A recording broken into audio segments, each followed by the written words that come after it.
In the name of the Father, Son, Holy Spirit. Amen. Oh, heavenly King, the Comforter, the Spirit of truth, who art everywhere and all these treasures of blessings and given of life. Come, Lord, and cleanse us from every impurity and save our souls, O God. Is for yet you is for time. Welcome, Many years to all of you. Many years Diocese. to all of you. Welcome to the Diocese of New York and New Jersey Christian Education Workshops. This year, we joyfully feature our newest saint, Saint Olga of Alaska, a gentle mother, a holy Matushka, getting to know Saint Olga of Alaska. And this is part one, Voices of Alaska. Welcome, Your Eminence Archbishop Michael, who is graciously joining us by phone, the clergy of the Diocese of New York and New Jersey, church school teachers and youth workers, and our special guest, Father Michael Nikolai, Zooming from St. Herman's Seminary on Kodiak Island, Alaska. I see a lot of familiar names from past Christian education workshops, new teachers and friends and family. Thank you all for taking the time for this special class. Now, please mute your audio if you haven't already. There will be an opportunity at the end of the class to ask questions. To begin, Archbishop Michael is going to share a bit of the canonization process with us. Vladika, the microphone is yours. Thank you. Glory to Jesus Christ, glory Father. It's a joy to speak about this incredible experience that I've had as being a part of the canonization process. Of course, the Orthodox Church in America is the only church on this continent that is authorized to make saints or to proclaim saints. And so it was our privilege this time. I was involved minutely as a priest when St. Alexis Toth and St. Raphael of Brooklyn were canonized, but I, as a bishop, I was on the ground level of this, and it was a great honor and a privilege for me and the other bishops of our synod. So the process begins really when, at the local church, at the local level. In the Roman tradition, they get someone who has done supposedly 2 miracles. They check it out, and the Pope declares it. We have a more intimate process. It begins at the local level, in this case in Alaska. This woman, as you'll hear, obviously lived a very holy, pious life. Helped an innumerable number of people, were loved by the people that she helped and prayed for and assisted delivering babies. And so her life, of course, was already considered a holy life. But there have been experiences after her death that continue to show her helping others in need, people who were sick, people who had trouble delivering their children, people who had trouble getting pregnant, and women who were abused. And so the stories begin to accumulate about this woman. And in fact, they are the proof, the 15 miracles that we've listed. And they are, there are other little things that she did that we didn't include, but those miracles are shared and told. And eventually, when it's time to say this woman is a saint, it goes before the bishop of the diocese, in this case, Bishop Alexei. And he gathered the information. Of course, he went through it, interviewed the people, took down the stories, and then brought it to the Holy Synod. And the Holy Synod has a canonization committee that was chosen by His Beatitude, headed by Archbishop Daniel of Chicago, who oversaw the examination of those miracles, authenticating them and evaluating them, and of course, eventually compiling them into her life story, her life both on this side of the grass and on the side of death, and that eventually was agreed that we would consider it, and so his Grace Bishop Alexei made a formal request for that process of canonization to begin officially, and the bishops examined all of the information, and we certainly found those miracles very cogent signs that she is in fact alive and hidden in Christ with God, and as St. Paul says. And so this remarkable woman who did, very, very everyday things. I mean, her house was open to the church, like Lydia in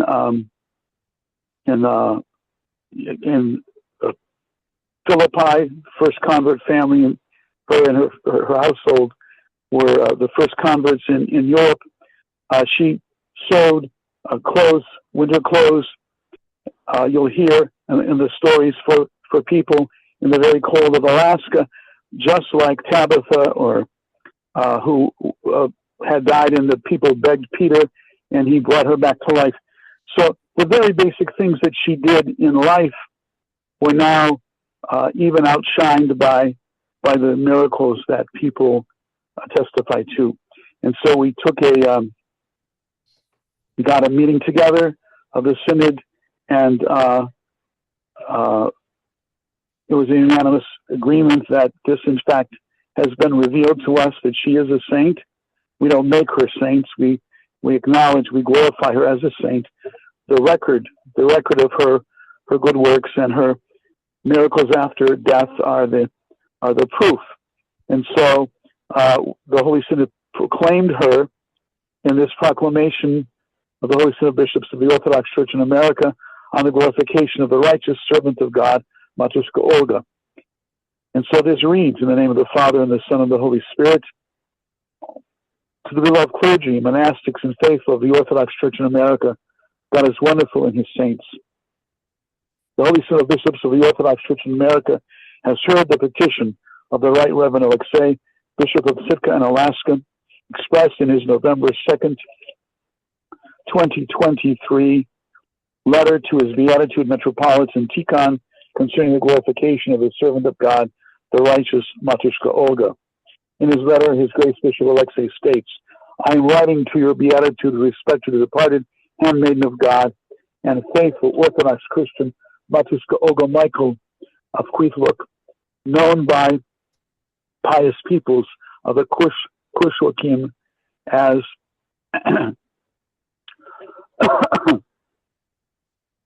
Arsem Kuch. Her humility, her generosity, her piety, her patience, and her selfless love for God and neighbor were well known in the Kushwakim villages during her earthly life. Her care for comforting the suffering and the grieving has also been revealed after her life by grace-filled manifestations to the faithful throughout not only Alaska, but all of North America. The first peoples of Alaska were convinced of her sanctity and the great efficacy of her prayers. For this reason, after prayerful consideration, I, Alexei, Bishop of Sitka and Alaska, am hereby making the formal request of your Beatitude as Primate of the Orthodox Church in America to begin the process that, if it is in accord with God's will, would lead to her glorification. The Holy Synod, having prayerfully reflected upon this petition and having observed and acknowledged the sincere devotion among the faithful of Alaska and beyond, has unanimously determined that the time for the glorification of Matushka Olga has arrived, fulfilling the hopes and prayers of pious Orthodox Christians throughout Alaska and the entire world.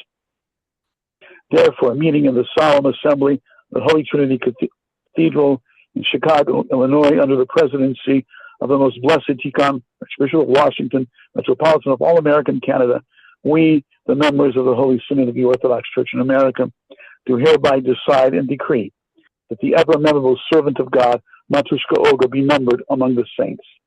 With one mind and one heart, we also resolve that her honorable remains be considered as holy relics, that a special service be composed in her honor, that her feast be celebrated on October 27th, November 9th, Old Style, and the Feast of All Saints of North America, the second Sunday after Pentecost. The holy icons be prepared to honor the newly glorified saint in accordance with the canons of the sacred ecumenical and regional councils, that her life be published for the edification of the faithful, that the name of the new saint be communicated to the primates of all sister churches for inclusion on their calendars, and the date and location of the rite of glorification be communicated to the clergy, monastics, and faithful of our church in the future. Further, we entrust to the Canonization Commission of the Orthodox Church in America, under the chairmanship of the Most Reverend Daniel, Archbishop of Chicago and the Midwest, with the honorable task of assisting the Right Reverend Alexei, Bishop of Sitka in Alaska, preparing for the celebration of the glorification by providing an authorized life of Matushka Olga for the education and edification of the faithful, with overseeing the painting of holy icons of her in keeping with the canonical iconographical tradition of the church, with the composition of liturgical texts to be sung at the divine services in which she will be commemorated, and with assisting in the uncovering and recognition of her holy relics, and in promoting her veneration among all the clergy, monastics, and faithful of our church. We call upon the faithful to remember Matushka Olga and memorial services in litanies for the departed when appropriate until the day of her glorification. The prayers of Matushka Olga and of all the saints who have shown forth in North America, may the Lord grant his mercies and blessings to all who seek her heavenly intercession with faith and love. Amen. Holy Mother Olga, pray to God for us. And it's given at Holy Trinity Cathedral this 8th day of November in the year of our Lord 2023, and signed by Metropolitan Tikhon and the Holy Synod of the Archbishops and Bishops of the Orthodox Church in America. And so the date was set for the glorification. First of all, after this, a date was arrived at to uncover the relics. Then her body had to be exhumed. When she had died, one of the signs of many of the faithful was she died in November when it's very cold, the ground is frozen. But in her case, the ground was not frozen, so they could actually bury her. After she had died.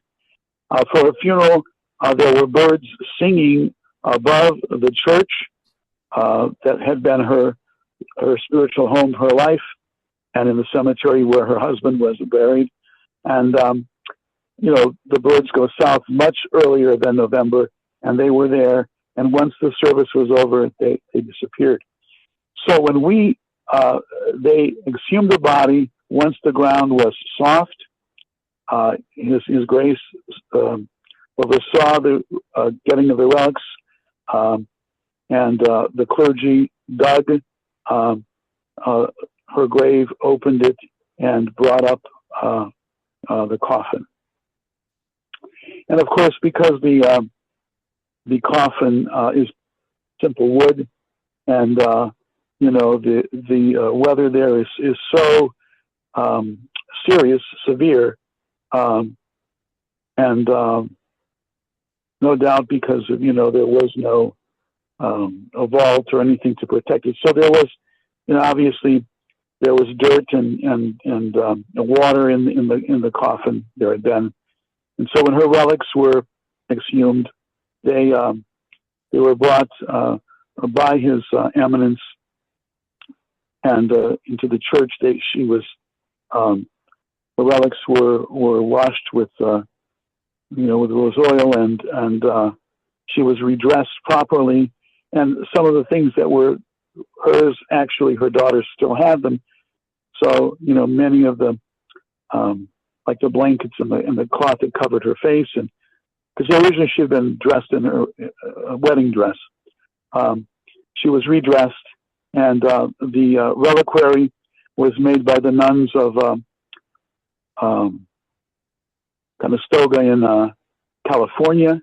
The reliquary bears an etching of her icon and the prayer, "Holy God, Holy Mighty, Holy Immortal, have mercy on us." And so she was exhumed and placed in the church until the time had come. And then when we got there in June to the village, we served the very last panakita for her. Her coffin was placed over the place where she had been buried. Of course, the ground was covered now, and there was a platform there, and his beatitude offered that final panakita. It was sung in all of the dialects of Alaska, and as you can imagine, there were birds singing above her. And people were full of joy. They sang from their hearts. It was, I've been in 17 different countries for Orthodox services, never had an experience like this. The people of that village came out, and the village doubled in size with pilgrims who had come for this. And they were so grateful that we were acknowledging, their mother to be a saint. And they were so grateful that we were having this service in their village and keeping her relics in the village. After that panakita was finished, she was transported to the very porch of the church. I had the privilege, as the secretary of the synod, to read that proclamation proclaiming her a saint. And as I looked up, I could see the faces of hundreds of people from that village with tears of joy. And then her relics were brought into the church for veneration and opened up at the vigil. And throughout the vigil, that afternoon and evening, hundreds upon hundreds of people came to venerate her. And I just happened to look up. The choir was singing at the vigil, and for the first time when they sang, Holy Mother Olga, you could see the tears coming from people's face, tears of joy that this beloved woman had become glorified as a saint. And so all night, so I think from 4 o'clock to 9:30, 10 o'clock, everybody came to venerate, and then the next morning at the liturgy, the same thing.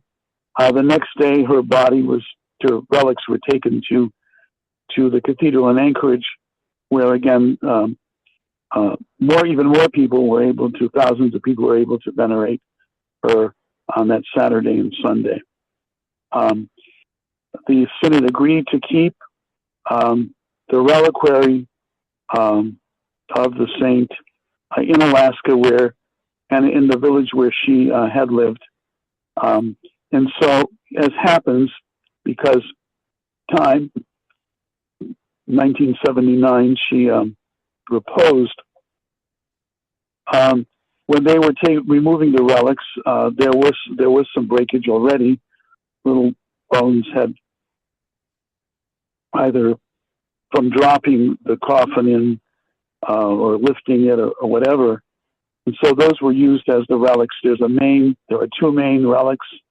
One is in the possession of the Diocese of Alaska. The other one is in the possession of the National Church. The Orthodox Church in America's Beatitude often brings it with him when he visits parishes. In fact, I just had a parish with a significant anniversary celebration, and they brought the reliquary, the small reliquary, with a relic of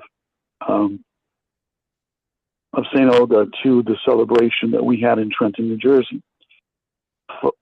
Bishop Alexei did give a small quantity of relic to each of the bishops that will be distributed by each bishop in wherever. I mean, it remains how many parishes you have, how many, times you can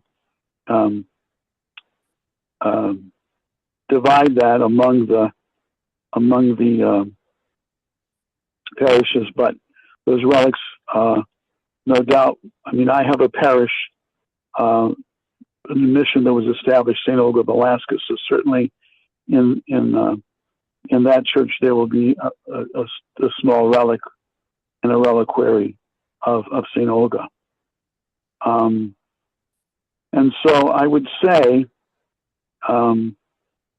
it's important for us as the Church in America to take pride in the fact that we have a Native American, a Yupik woman, a woman saint, the first woman saint of the Orthodox Church in America, who was a woman of family, a woman of simple life, who served her village, her church, her people, and that we venerate her this coming Monday, which is her feast day on the new calendar, and tell the world, that. And her miracles, I think, are really impressive. I'm sure you're going to talk about those. I'm only talking about the canonization process, but I think that it's a great honor that we have that experience of being able to do that. I want to say just a couple other things. When Herman of Alaska, the first saint of America, was canonized, the Alaskan state was not really too concerned about it. I mean, they didn't make a big deal out of it. I don't think they hardly acknowledged it. Of course, I wasn't there, but what I read. But in this case, the state senate sent a woman representative to read the proclamation. With great pride, they acknowledge, the first woman saint of America is an Alaskan. And I think that's great recognition for the Orthodox Church in America, and especially for the Diocese of Alaska, the mother diocese of all of us in this country. And so that recognition, Associated Press carried the story. Of course, there was live and videoed coverage of the event, and it really did, put us on the map in a very positive light at a time when, you have two Orthodox countries fighting each other. That publicity is not so good, but this certainly captured the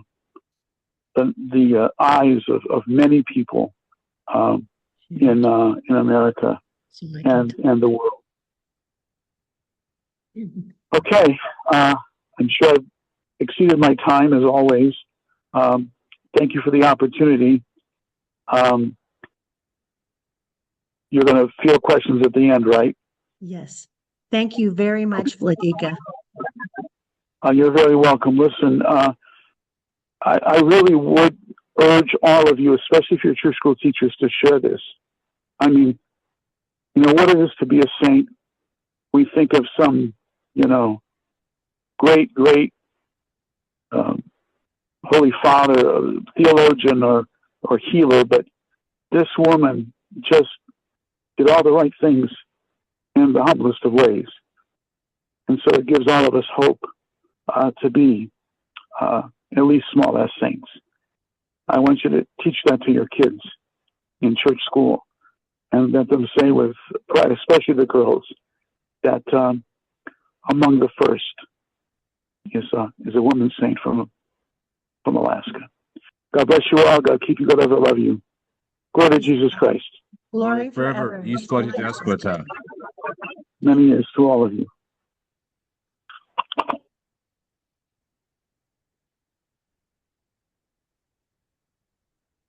Archbishop Michael has asked that I share a bit of my own upbringing in Alaska.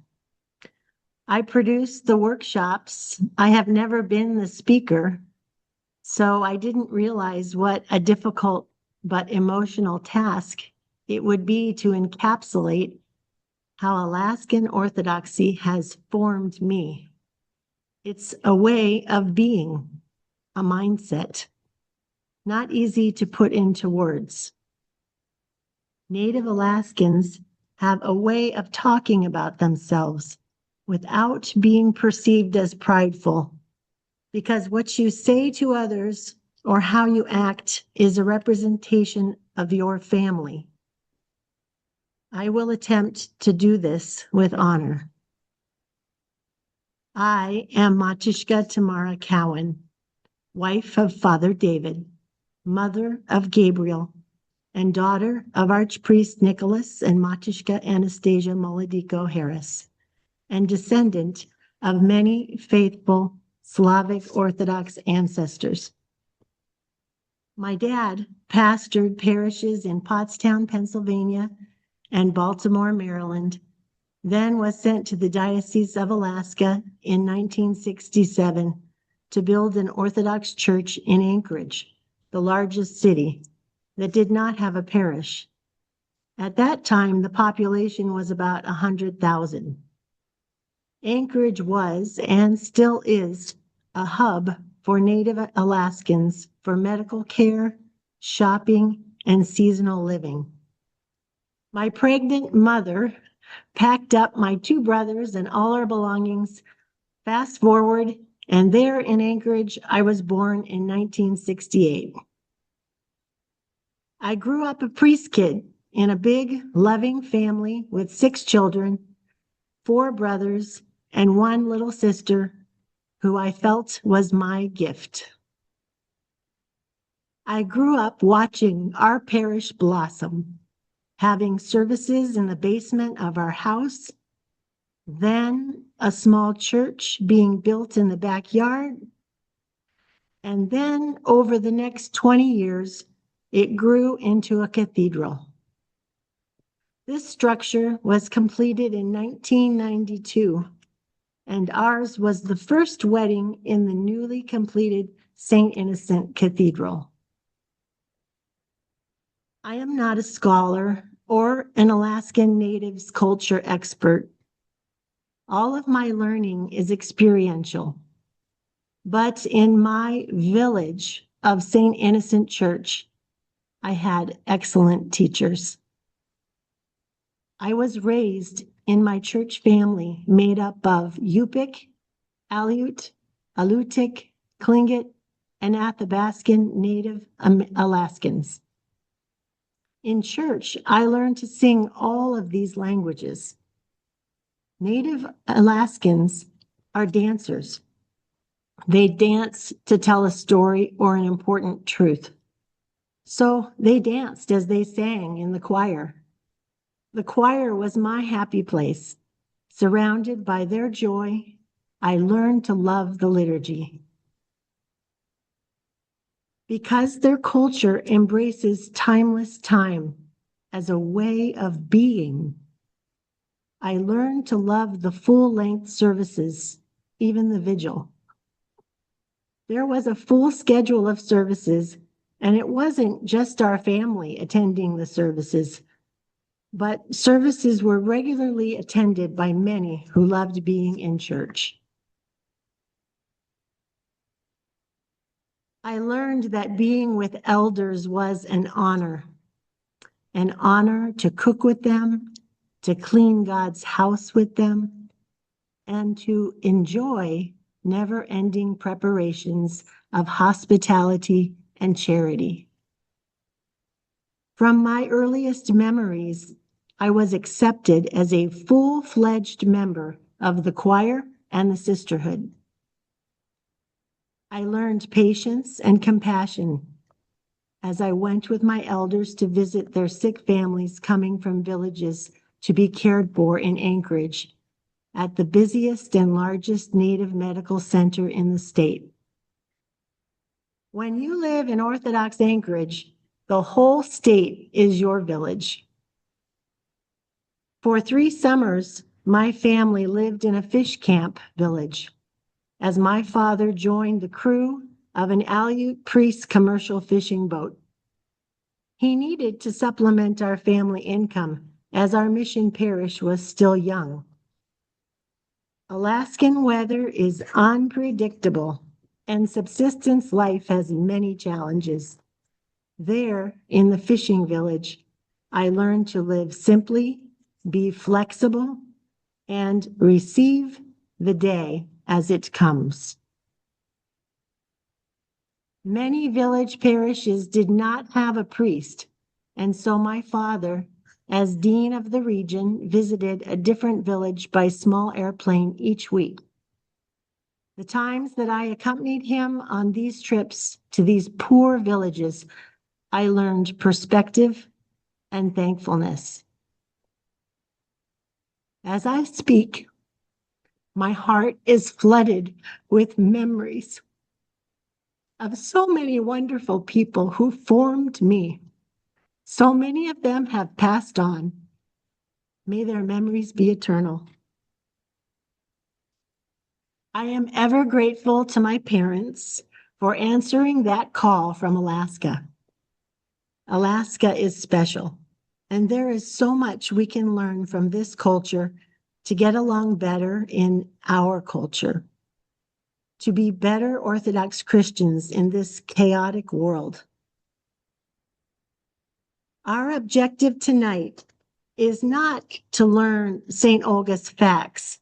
There are many well-written versions of the life of St. Olga you can read, and they will be included on the resource list at next week's class. My goal is for you to learn who St. Matushka Olga is, what she is all about, by hearing the voices of her people. We are blessed that God gave us people who actually knew her. In this way, we will get a closer look into the Alaskan Native Orthodox mindset. Before we listen to these Yupik voices, it is helpful to visualize where they are from. The big red dot is Kwethluk, home of St. Olga.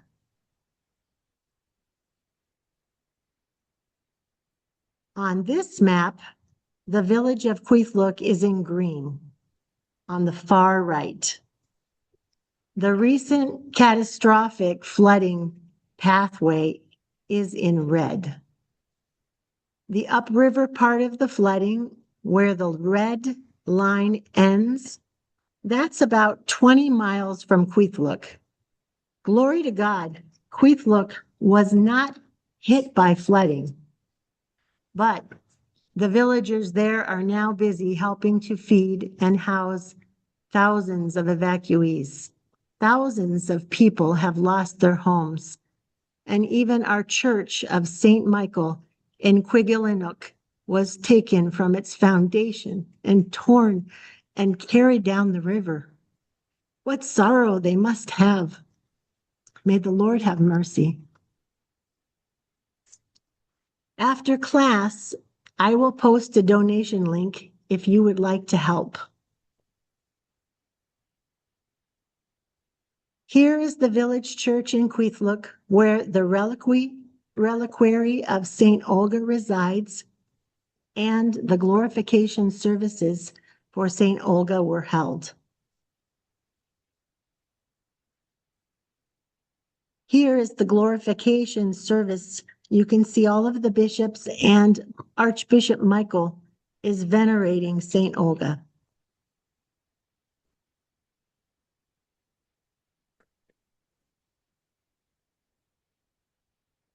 For the video interviews we are about to watch, please turn up your sound, as the Yupik are soft-spoken people. Our first interview is with Matushka Ksenia Alexa. She is the widow of beloved Archpriest Michael Alexa of blessed memory. who tirelessly worked for many years to research and present Matushka Olga Michael as a candidate for sainthood. Father Michael is a longtime family friend who, together with my own father, served at our wedding. And when I was a teenager, he opened my mind to the Orthodox faith during his days of teaching at the University of Alaska. Father Michael served many parishes throughout Alaska. May his memory be eternal. Matushka Ksenia is Yupik, born and raised in the village of Kwethluk. Her family was very close with St. Olga's family, like she was raised with St. Olga's daughters. She lovingly remembers, as far back as 3 years old, staying many nights over at St. Olga's house and waking up to the smell of sourdough pancakes. In this video, Matushka Ksenia will share an experience of a visitation from St. Olga months after St. Olga had reposed. And then had an experience of when Father left, I usually had the two girls sleep by me. And then John in his crib, one room down from us. And I had this, like I was half asleep and half awake, kind of being in that stage. And then I heard our front door open and close, and the inside door open and close. Then a person started going through the living room, a small living room, and then down the hall. And came, and then I didn't have the door closed in our room. And came into our room and stood at the foot of our bed. And I was telling myself, open your eyes and see what that is. But I felt like too I was dreaming. And then that person said, finally I'm here. I've been coming to you guys for a very long time. And I'm finally here. And it was Matushka Olga's voice talking in Yupik. And then she lay down at the foot of our bed, my bed. And that's when I opened my eyes, and of course, she wasn't there. So it was like a half dream or half vision, I don't know.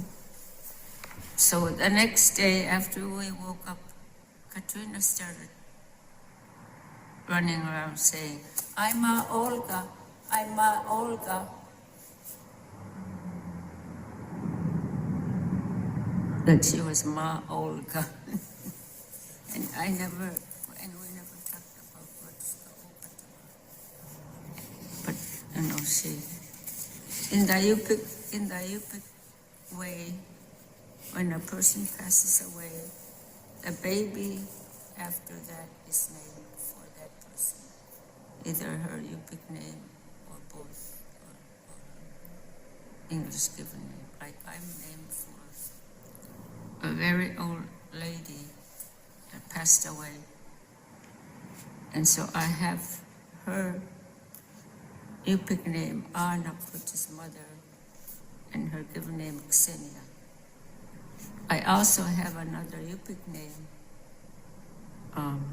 my uncle's name, on my father's side, my father's brother, Akash.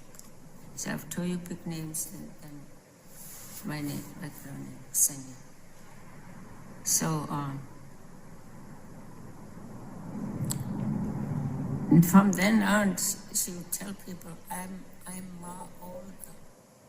She wouldn't say Aksamo. She would say, I'm Ma Olga. And then there's a Yupik way of thinking. When that happens, they say that person who has passed away, her, like it's her personality has gotten like into her. It's not something scary or whatever. What would you like children to know about Matushka Olga's life or her way? Oh, well, she was very loving, a loving person. She loved everybody. She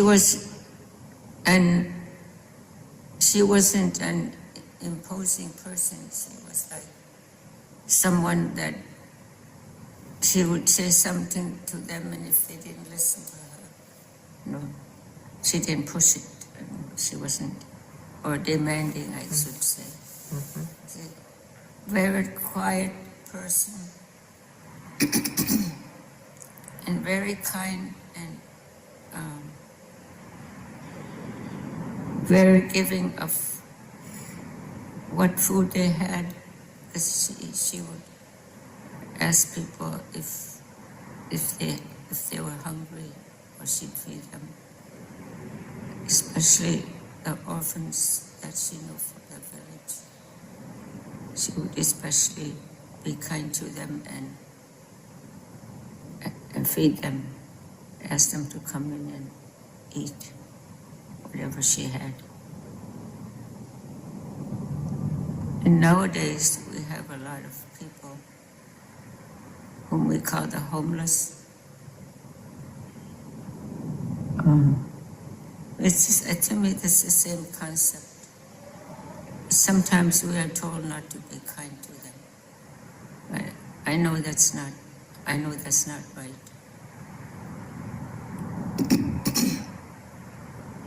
So she was very, very kind. Of course, a lot of us women who are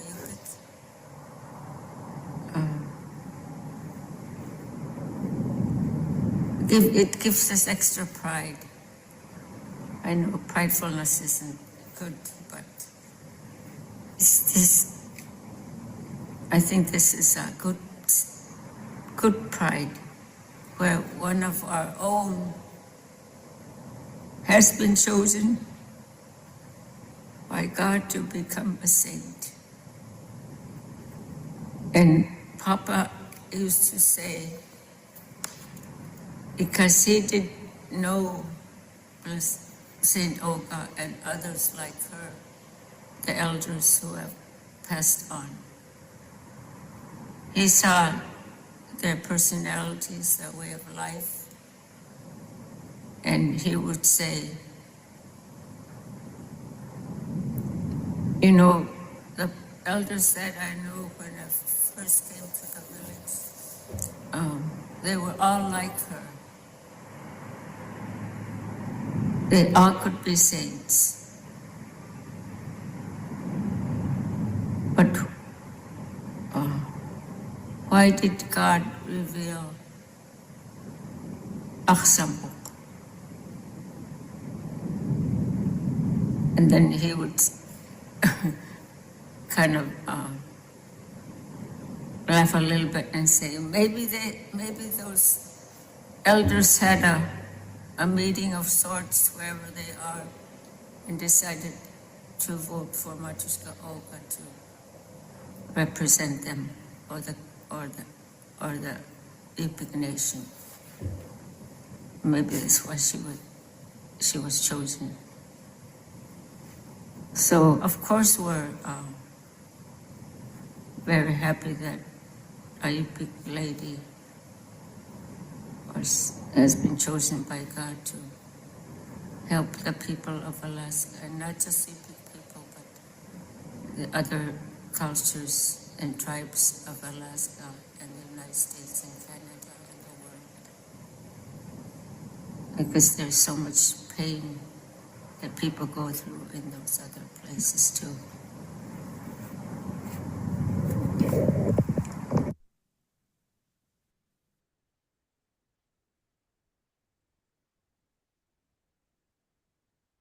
Our next interview is with Father Michael Nikolai.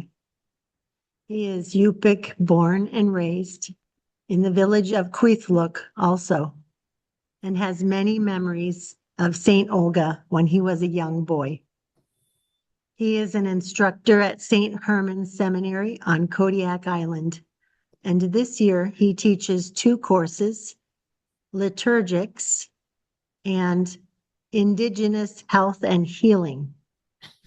His paper, A Journey Between Two Worlds, an Indigenous Perspective, will be made available as a resource in next week's class. I met Father Michael at the All-American Council in Phoenix when he spoke to the youth about Saint Olga. He is husband to Matushka Anna and nephew of beloved composer Archpriest Martin Nikolai, whose liturgical music will also be featured next Tuesday during our Resources for Teaching. He is with us tonight online, will be very soon, but we will listen to his recorded talk now, as weather in Kodiak can often affect internet connections. After the video, he will be available to answer questions.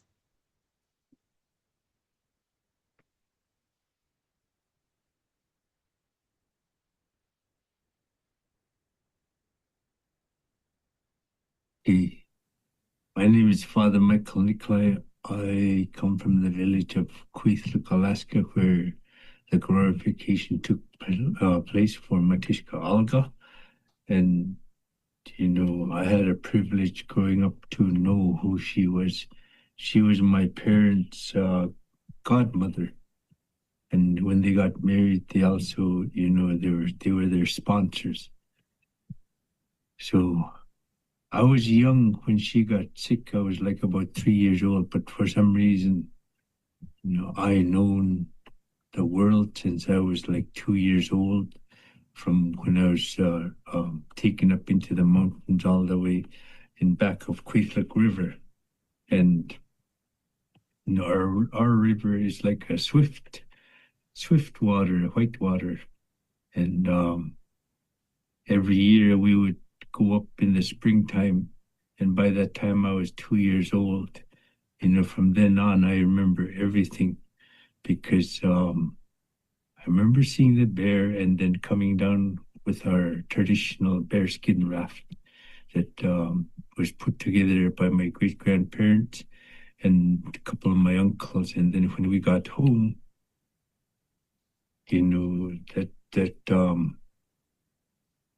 that year, when we arrive in the village, normally what happens is, they greet each other to let the villagers know that, we're coming around the corner, and they use rifles to make that sound. And the people from the village would answer back, and, I remember they had this great feast when we got there, and it was at my grandparents' house when everybody came together, and they were exchanging all these information from what they were missing while they were gone. And I remember, Matushka Olga. I remember her late husband, Nikolai Michael, and a year later, in sometime in the spring, she began to get sick, and I remember my mom telling my dad that she's not looking too good. And then by midsummer, end of summer, I think it was, when she came back, she was like preparing herself and giving stuff away. And they were telling me that, she may not be around very long. And And they would tell me when they say that it's time to go see her, that we'd go over, and they were preparing all these things beforehand. They never surprised us in any way. And the nice thing about knowing her is you never left her house with an empty hand. You always had some baked good or fried bread to take. And she pretty much was like a mother to everyone, even to her grandkids.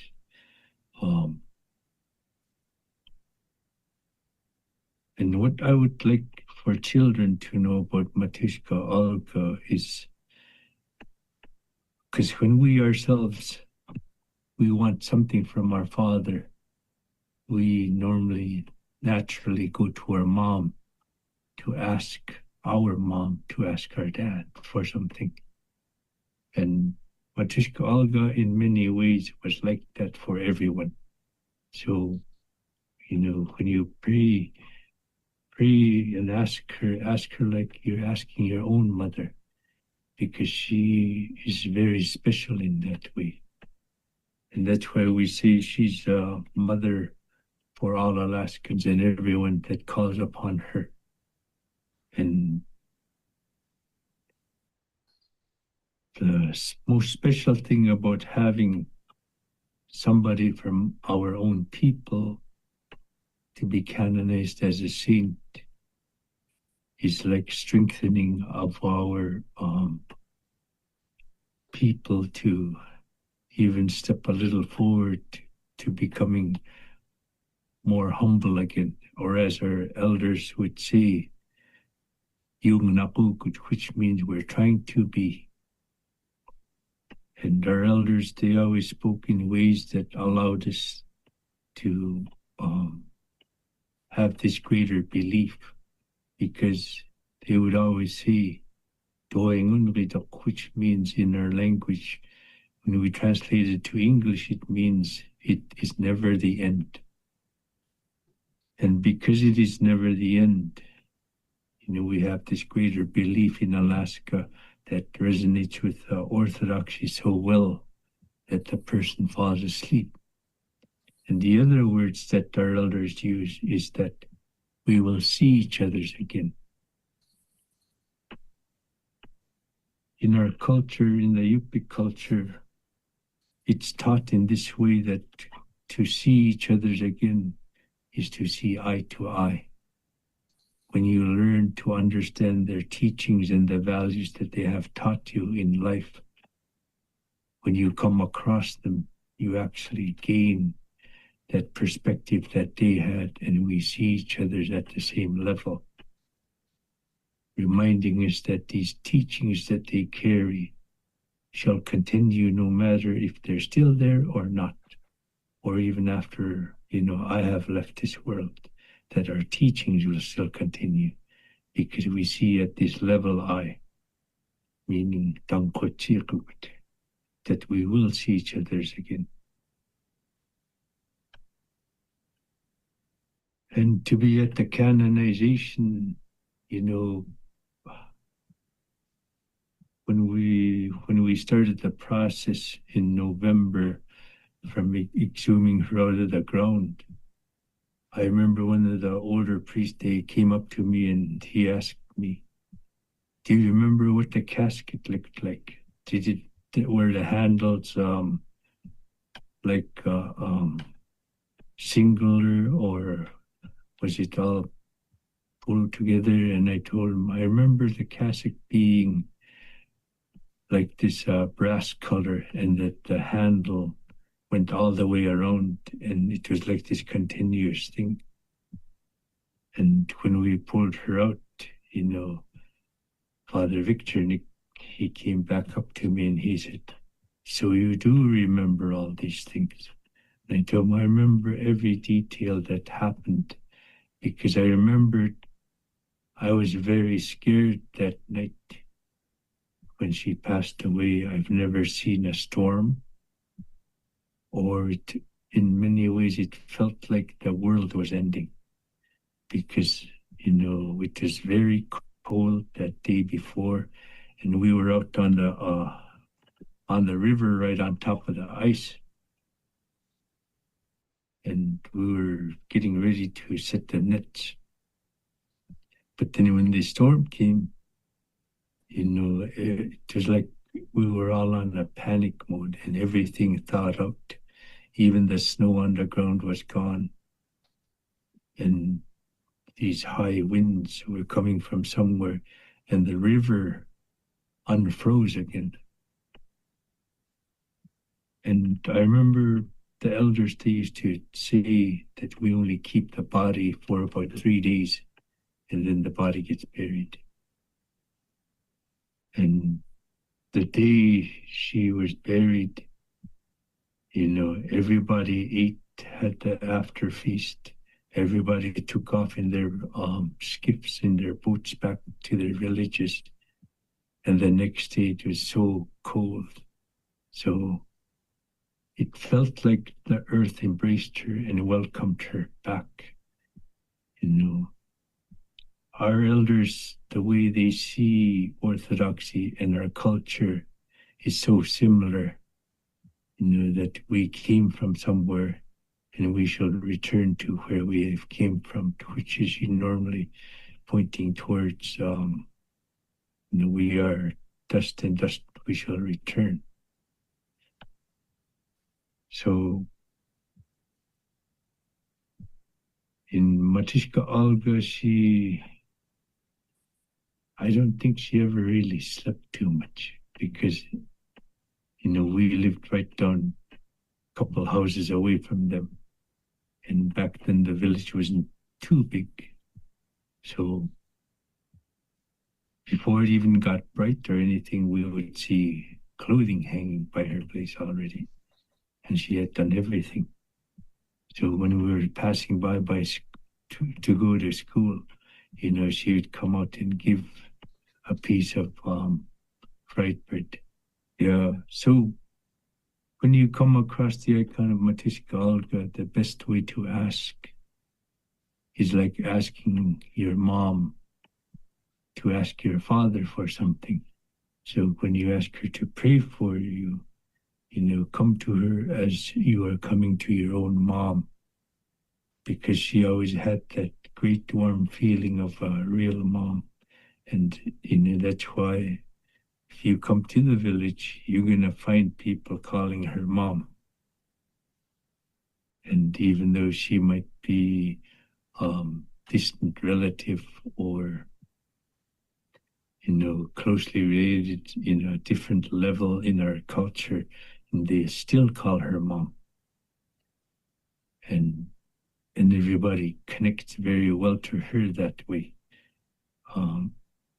She never ever really left the village much, but I remember she would be more focused on, trying to do better. And I remember her instructing my mom at one time when I had to hold my sister that she has to learn to balance and not overdo things. And in our culture, when we say it means to stop and think about it before we act upon it. And I believe Christ tells us in this way in the scriptures, be very quick to listen and slow to speak. In other words, think about it before you say something. In order to come out in a more, as we say in our culture, more human way, more Christian way, and not feeding fire for fire. But Matushka Olga was very special in this way to our people because she reminds us the great values our elders held and the unknown saints that she even walked among, even that I always say that those were our elders. our elders were the ones that truly upheld the truth and truly upheld how to be a person, a true Christian. So this was a very special event that happened in my village that, I hope everybody took to heart. And I do know for sure, if you come to the village, you're going to find, welcoming people, and you'll leave gained with a lot of, I don't know how to really explain it in English, but it's like this greater sense of awareness or meaning to the faith.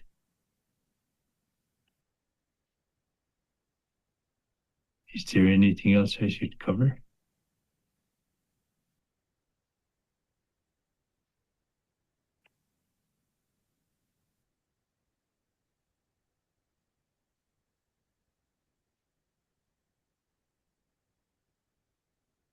So when the glorification of Matushka Olga happened in my village, everybody started getting prepared, because now in this modern day and age, we're so connected technology wise. We had cell phone services that allowed us to meet the arriving bishops and metropolitan, at the beach. And in our traditional Yukon Kuskokwim way, whenever a hierarch is coming to a village, they greet them with rifles and shotguns. This event, I think, was most unique that I've ever seen in my life, because I never did ever expect so many swallows to be hovering over, in circles and very fast. But I do remember one of the guys at the funeral said, "Look, a bird," and it spiraled all the way up. That's what it brought me back to remind me of what the funeral service was like. But there's all these swallows all over, and they followed right from the beach all the way up into the church. And then when her body came out, to go to the grave and back to the church. I remember feeling this very warm feeling, and at first I was kind of skeptic, because I was thinking, the hierarchs are not going to like it, because this is the time when the bugs are out, all these mosquitoes. But it was so hot that they couldn't be out. And to witness something like this, really opened my mind in a way that I realized, all these things I didn't really have to worry about, because I have no control over these things. All I could do is pray. So once we start getting into that, moving to the church and getting ready for everything, I started staying more focused on prayer. And when I went to Russia back in 2017, I had a chance to go venerate Saint Seraphim of Sarov in Divivo over there. And I've never felt so much energy from a reliquary that felt like a furnace's heat, but without the burning heat, but this warm feeling. And that's when I started, feeling that again, was during the glorification. And I realized, when I looked back at everyone else in my family members and my relatives in the village, I could see this great change within themselves. And everybody was so focused on being thankful. Most importantly, I think our people were so thankful that, she wasn't taken from the village. And I think this is going to help everyone to be more strengthened in that way, in knowing that, we do also have control, and that in this event was very overwhelming for some people, that they constantly had to vent. And I was so reminded of so many things when she was around, because a lot of these older people were telling great stories of their time with her, and it was like a repeat from their generation to mine. So it was like reawakening things that I almost forgot, but were still there. So it really strengthened my belief in our people, in our way of living, that in this simple life can lead to great show great people like her to come out.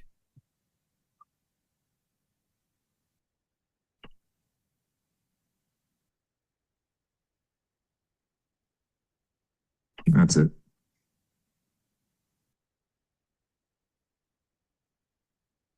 So, for some reason, I always kind of knew that she was somebody very special. At one time, Matushka, Olga, she told me, she kind of looked at me like I was puzzled or something, and she goes, "You're trying to figure something out." And she said, "Once you learn to walk around that table, then you'll start understanding." And at one time, after years after she passed, I was trying to figure something out. So I pulled our table out a little bit and I walked around it. And I was thinking, that don't work. But then I realized it after ordination. I grabbed the gospel and I was walking around and I was thinking, this is what she meant. Because as I was walking around, I was realizing, that what she had said was something that was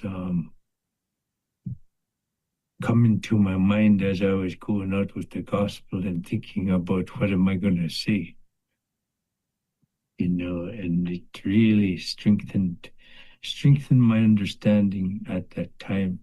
And then for all of this stuff to go on in the village, it really caught my attention. And also, I would kind of say, because I'm so greedy, that it gave me leverage with the students to kind of pull them even closer, and understanding, and want to understand more about other saints also.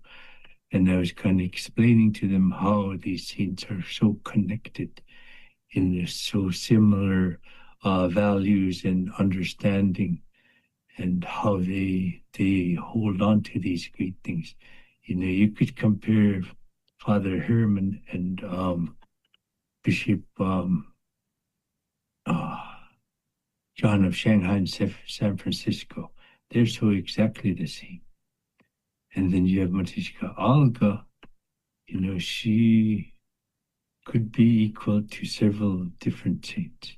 One would be Natalia. If you look at Adrian and Natalia, she encouraged her husband to go above and beyond. So, and I always hope women take that into action, that to be even more for their husbands who are in ministry, and for men to look towards her and ask her for strengthening, because she brings peace and this great understanding of to put yourself in somebody else's shoes.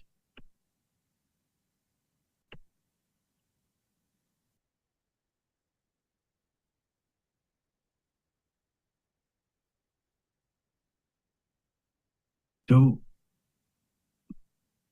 as an Indigenous Alaska Native, it it was.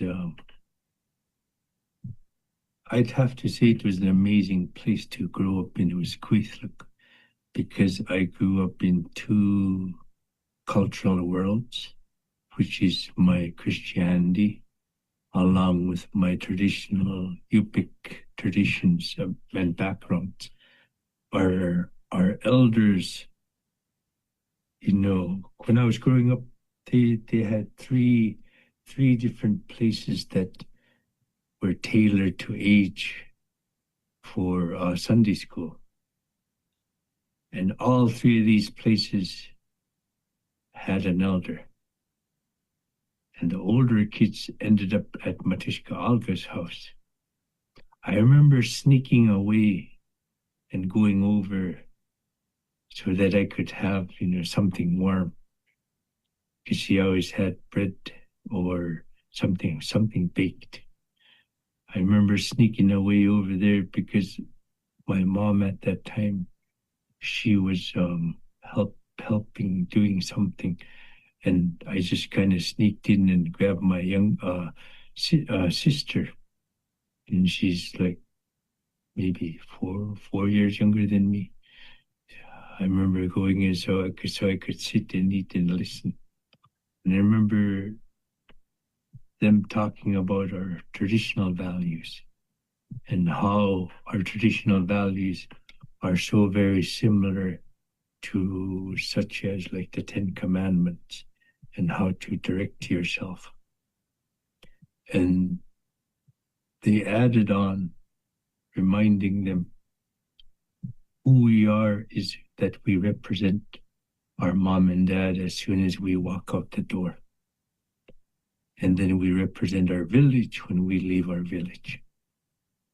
So always remembering who you are and where you come from, and having that value foundation, it gives you the sense of how to direct yourself carefully around others so that you don't fall in that wrong direction.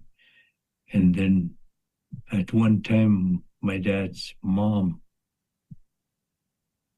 she said to me, "You should come with me." And I said, "To where?" And she said in her language, "Bingai." And I was thinking, okay, because it meant Wednesday night Bible study. And that was with the adults. I remember going over with her maybe 4 times, I think it was. But one of those times, I remember Matushka Olga was with the women, and I was sitting with my grandma, because I used to be afraid of some of the elders. And my grandma, she was this little lady, but she was like this super tough lady.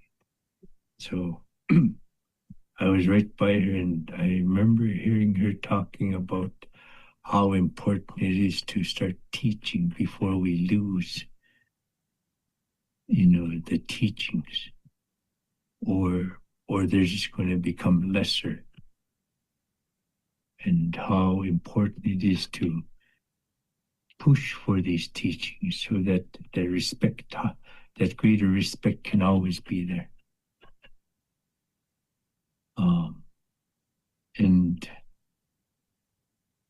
And at one time, I remember we were about to take off bird hunting that early in the morning, I was told. And I kind of looked at her and I said, we were going early in the morning because my great grandfather, the one I called Dad, he told me, go tell her so she'll give us bread or something to take. So I remember running over and telling her that we're going to take off hunting in the morning. And I told her, and she was like, what time? And I said, probably when you're sleeping, you know, joking around. But, I got up around, well, I was woken up around 3:30 and I was told to start getting ready. I started bringing stuff down. I looked over, she already had done laundry. And this is very, very early in the morning. And I was like, oh no, I said something wrong. But she did give us bread to take. And all she did was she giggled and she goes, I'm not sleeping. So it was like I said, it always felt like you went to your mom's house, nowhere else. There was always that feeling.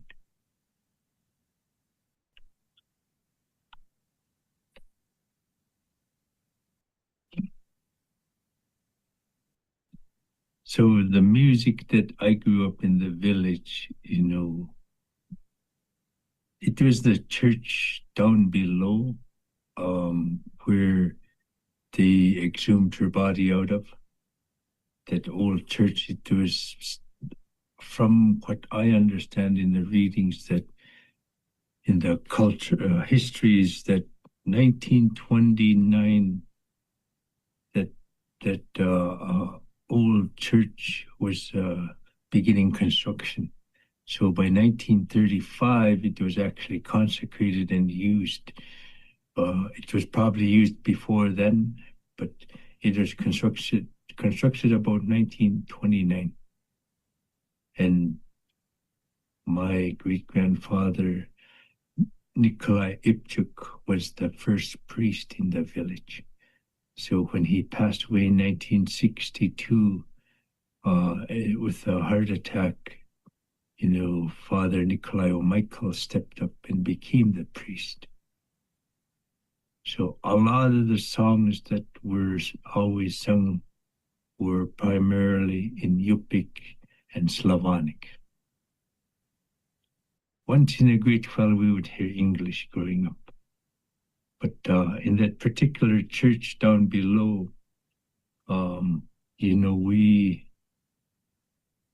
I think Pascha was like the most greatest thing that there was during that time. But then us young boys who weren't serving or got there too late, we would be outside the church listening to all these music, like penguins trying to move to the middle to stay warm. So it was this constant movement.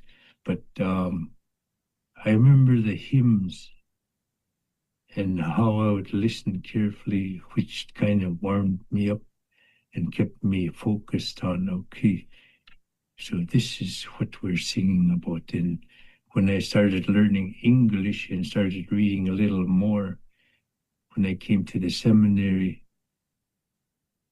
I wanted to learn as much as I could about our faith. Because there's a lot of elders, when we would ask, why do we do this? Their answer usually was, we've always done it that way, just do it that way. And it would bother me, because I wanted to know more. And when I came to the seminary, I studied as hard as I could to understand a lot of these things. My main goal was just to become a Sunday school teacher, nothing more. But God really makes different plans for each of us. So those songs, as I got older and moving away from the village, I would miss so much of them. And when I did come back after almost 30 years, I almost forgotten some of them.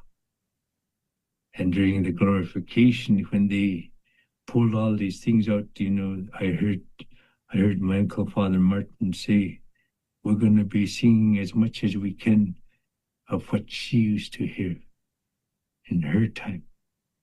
And, my mind was uplifted even more to be more focused.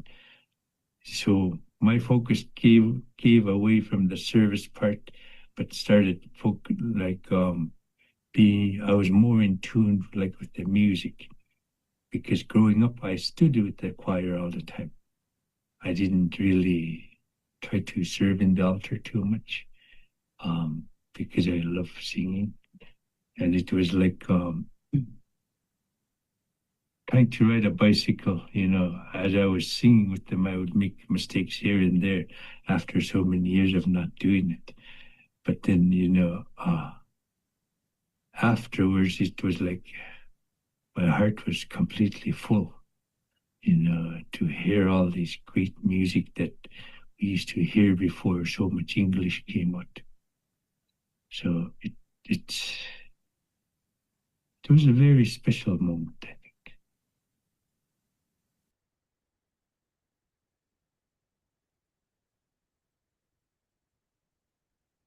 So this traditional Yupik song originated from St. Mary's.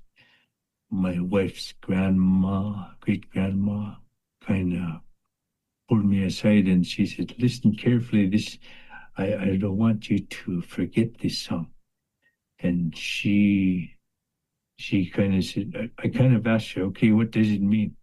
And she says, "Just listen." And it starts with asking the Creator to come and be with us, asking the Creator to be our staff and our guide, and asking the Creator to allow us to journey in this calm water. And when we ask for something, even in our time, answer our prayers. And the second part is, even when our generation to comes, continuously answer their prayers as you have answered ours. So it starts like this. Adanach bod. Adanach bod. Apta bod. Konach kon. Ayaganech te good. Ayoli magigut. Inili magigut. Makunik mani. Apta kamta. Adoch kampnek katamamta. Atanach bod, tapta bod, konach kon, ayaganech te gut, ayuli magigut, pinili magigut, makunig mani, hapta kamta, adoch kampnek katamamta. Yumia maganach pakima kingulemta aganach pakima makun khamani haptakata atoch kaitna kaslaita atanach pot aptapot konach kon ayaganech tekut ayuli makikut inili makikut Makunik mani hapta kamta atoch kamnak patamamta.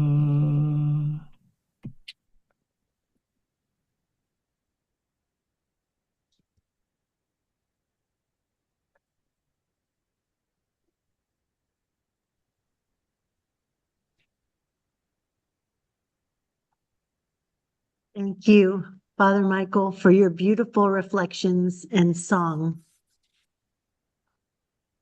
I don't know if Father Michael was able to join us. We were hoping he would be. Oh, he's here. I see his name. Okay. There he is. Hello, Father Michael. Hi, how are you guys? Sorry I was late. I had to drive. No, it was perfect timing. Father Michael is going to be available for about 15 minutes for questions. If you have a question, raise your hand and you'll need to turn on your microphone. Your digital hand. Yeah. You can go ahead and speak.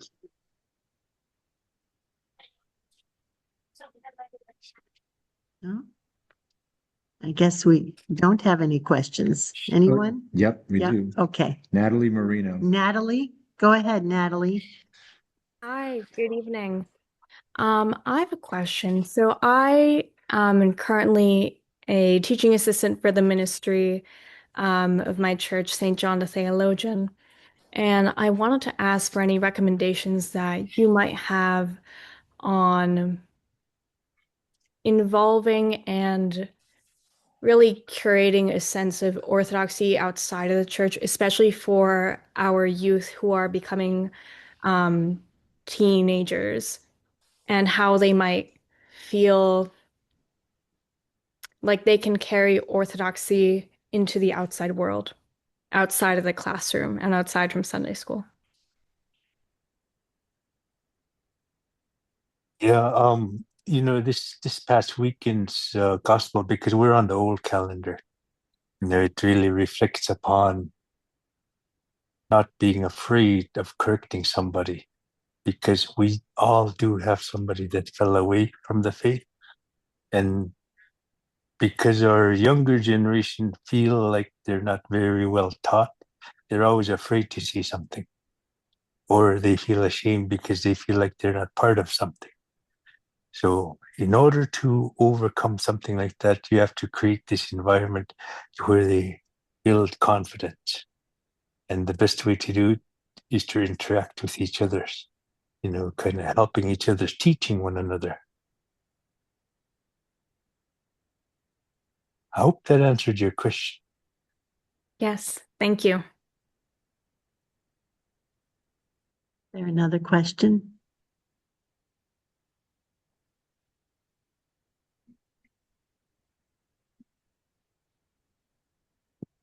Any other questions?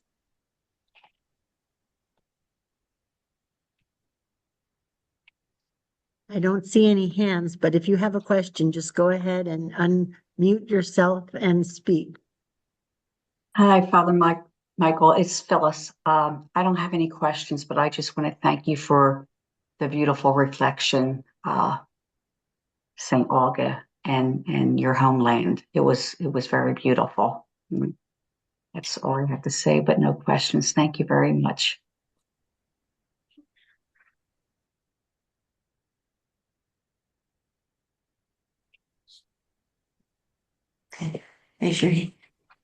Hello, I'm Matushka, Tamara's dad, Hi, Father Dad. Nicholas. It's waving. I just wanted to say how pleased I am that you have this program and you're informing everyone of Matushka Olga. I knew her when I was a young priest in Alaska, and I brought her the Holy Sacraments when she was in the hospital. And then I had the occasion on several times to visit her in Kwiklook and be at her home and eat at her table, and also to pray for her because she was then beginning to suffer from cancer. This was in 1976. And Father Nikolai, as he was called, her husband, and I became very good friends. And I invited him to come with me to the All-American Council in Cleveland in 1976. And he traveled with me. It was the first time and the only time in his life that he was outside of Alaska. And it certainly was an eye-opener for him in many ways. But Father Michael Alexa is the one who really came to know her, and Matushka Ksenia. And it's good that they were both part of your program tonight. And I just want to thank you for being here to share in this wonderful presentation that you all gave tonight. God bless you. We still love you guys and we miss you guys up here in Alaska. We miss you too.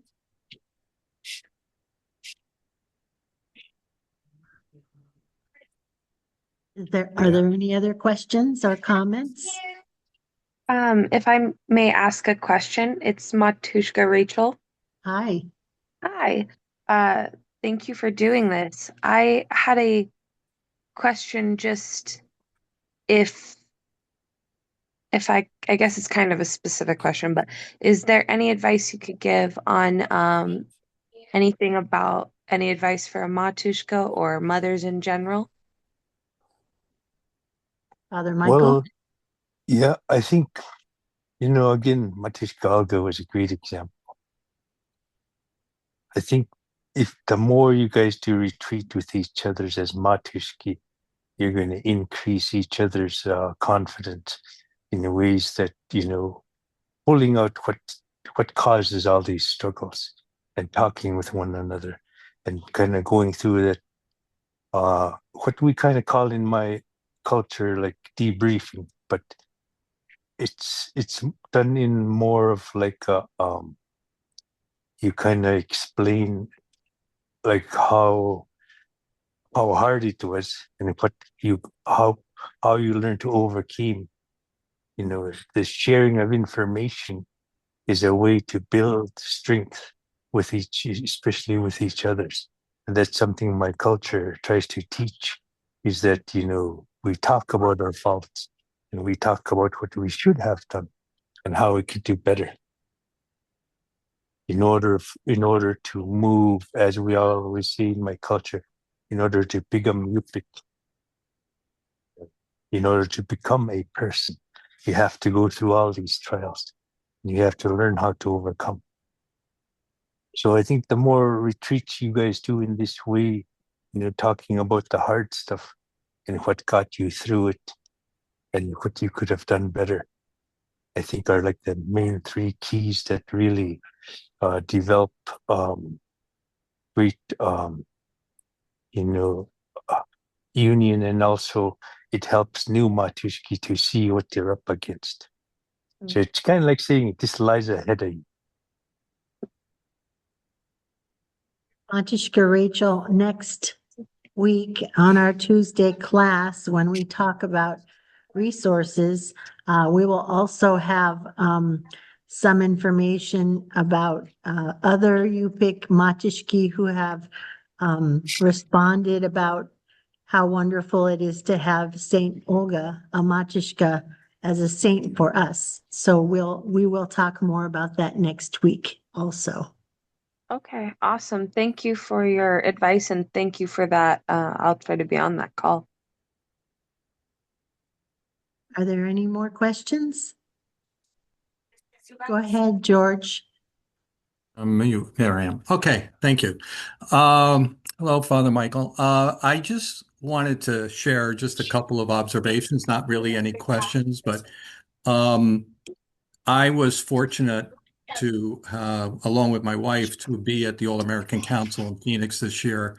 And I know it may not have been quite the same as what was experienced at the actual glorification, but to us, it was a very touching moment to experience the vigils and the vigil service, which I thought was had me in tears half the time, listening to the hymns about her. And I felt like, oh my gosh, it just shows that it's very simple to do the work of God if we would just allow ourselves to do it. And I was kind of funny. I was also thinking to myself that boy, I guess, I almost wish I was brought up in a village like yours because it was like we have all these distractions going on in our life, and we tend to think that there are so many important things, and we just allow all the love of God to kind of fall away and not be part of our life on a daily basis. And I have to say I've struggled very hard to capture that just by experience that information, that vigil with Matushka Olga and getting to see and venerate her relics. God bless you all, really. And at the same time, the next day at the liturgy, Bishop Daniel said that God puts us where we're supposed to be. So I guess I'm not supposed to be in the village. I'm supposed to learn from you and take it back to our village. right. The village of your parish. Yeah. Yeah. Matrona, Carrie has a question. Go ahead. Yes, hello. I would like to thank you, Matushka, tomorrow for doing this workshop on Matushka Olga, and I really enjoyed hearing the reflections from Matushka Xenia and Father Michael. And I think I wanted to add to what the gentleman, the previous person, George, said about, I think there's so much we could learn from the Yupik people in today's culture, and where there's so much banality because of where priorities are with so many young people have become so insular because of misuse of the internet and all the social media. But the best social medium is our togetherness in the Orthodox Church and that timelessness. And we just need that so much in today's world. And I love too how you said, Matushka Tamara, how you grew up being part of the choir for as long as you could remember, and just that family atmosphere. And we just need that. We need that today. We need to all become true Yupiks. Well said, Carrie. Eugenia and Mark asked the question, will you be sharing miracles next week when we have our class for teaching resources? We'll be covering some of the miracles, yes. And Catherine asked the question, I have heard that the native culture is quiet and respectful and serving. Sometimes I have a hard time separating the culture from the descriptions of Her Holiness. Was this difference very clear for those who are from Alaska and familiar with the culture? Father Well, Michael? you know, in our culture, we always teach there's a time to be quiet. And that's usually when you're attacked. And our elders, they teach. They're not doing it to you. They're doing it to themselves. And the best person you could be at that moment is the best listener. So whatever they're throwing at you, we have to see it as a blessing. That's why we say the Beatitudes, you know. And that's a time of showing great respect of who we are, where we come from, what family we represent, what community we represent. You know, it's a time to show people how much respect your family can offer through you. You know, just like that saying, as soon as you walk out the door, the first person you represent is your mom and dad. You know, how you act and react tells people exactly what your home environment is like. So that's the part of the culture that we're taught to be quiet during those times. But there's also a time to correct. You know, there's also a time to actually step in and, we always see in our culture, you could be either older or an elder. You know, and the time to be an elder is to correct somebody in the right direction. You know, that's our serving part of the culture. And it's not separate to us as Orthodox and Indigenous people, because all these aspects were already put in there for us. And also, we always see you already have these values and great stuff within you. We just need to reawaken it, because sometimes it goes dormant and we forget how to forgive. We forget how to love. You know, we forget these small little things and take things for granted. So when we reawaken, our elders say, you have to be ready to feed them. So you have to become an elder at that moment. You know, it doesn't come with age in our culture. I hope that answered some of it. Yes, thank you. Any other questions?